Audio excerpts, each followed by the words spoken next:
GCSE Results Day is upon us. In fact, when this video comes out, the results would have most likely been revealed. And for us GCSE students, we have been sat in limbo for the past 6 or 7 weeks, waiting to be filled with joy or happiness, or wanted to drive off a cliff. So for all my foreign/younger viewers, this is what GCSE Results Day is like.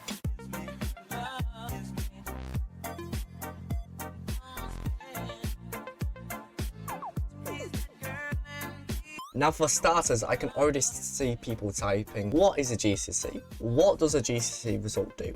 Well, let me answer your queries. For starters, GCSE is an exam that all British people have to take between the ages of 15 and 16, pretty much like the SATs in America. Now, for the sake of this video not being longer than the time taken for GTA 6 to be released, I won't go into too much detail. However, I have also made a video on GCSE, so I definitely recommend you to give that video a watch, but obviously after you finish this video and subscribe to my channel. But I think that you can gather where I'm going with this. GCSE Results Day is the day we get our results, and henceforth our fate is sealed. Now, it is impossible to talk about GCSE results without mentioning the grading system. Now, for some reason, whoever was in charge of the British education system decided that instead of letters determining what grades you have, they would replace them with numbers. So in other words, screw the alpha blocks, let's go with the numbers jacks, yay. Now if you are still confused about what is a pass and what is a fail and so on, let me clear that up for you. The U is a failure so bad that it is almost impossible to get, which is most likely given if you did not sit the tests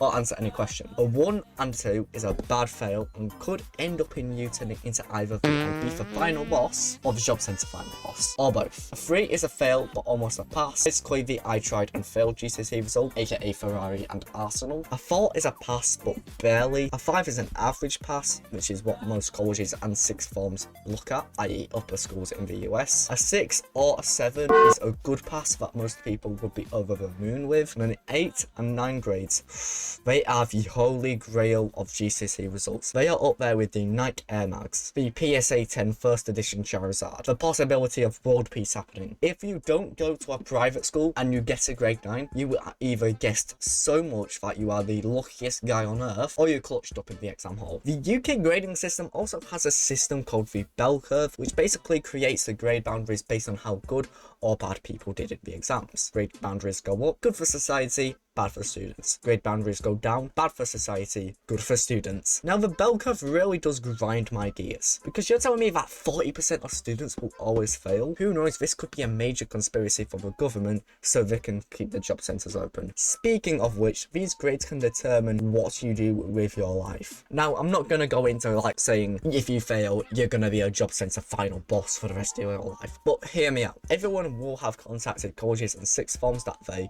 would have wanted to attend or would like to attend, and by now people would have shortlisted the ones that we want to go to and chosen their ideal one, the one that's like, yeah, this place is cool, I know people going there, I want to go. However, most colleges and sixth forms, especially the top ones, will have required grades. Think of it like this: some games have bonus levels or locked skins that can only be unlocked by getting into a higher level, and it is the exact same for GCSEs. For example, to do a media course at a sixth form, I had to get a 5 in English language and literature, and if I only got a 4, hypothetically, I don't know what grade I get because I am recording this video before I actually get my grades. For example, if I get a 4 when I needed a 5, I wouldn't be able to go on that course because I'm not a high enough level. Now, depending on what course you go on or which place you go to, grade requirements may vary. However, sometimes you can get a conditional offer where colleges may let you on a course if like barely miss out, like say by 1 grade or by a couple of marks. They'll be like, well, yeah, we've got space, you can come on. However, some colleges on sixth forms may also have unconditional offers, where basically they set out the minimum requirement, and if you don't get that, you don't get on. So in other words, they're saying that if you don't get the required grades, you've got a skill issue and you're a noob. Now, most people get super nervous and start brooking it about results day, which you know, is understandable. I mean, nobody wants to go through 11 years of school only to fail and have to do a resit, which of course is horrible. Why would you want to do an extra year of GCSE? But there are also some people who are super excited for results day, and it's got nothing to do with grades. I am of course talking about the free food places offer to GCSE students. For example, Nando's is offering a free quarter chicken or starter when you spend £7 or more, which, you know, it's quite easy at Nando's. However, there is one guy who is offering an absolute deal. This is of course Mr. himself, Mr. Gordon Ramsay. His restaurant, Gordon Ramsay Street Pizza, is offering 75 minutes of free pizza, which, you know, is a banger of a deal. However, there is a bit of a problem. There's not many in the UK, and I live 2 hours away from the nearest one.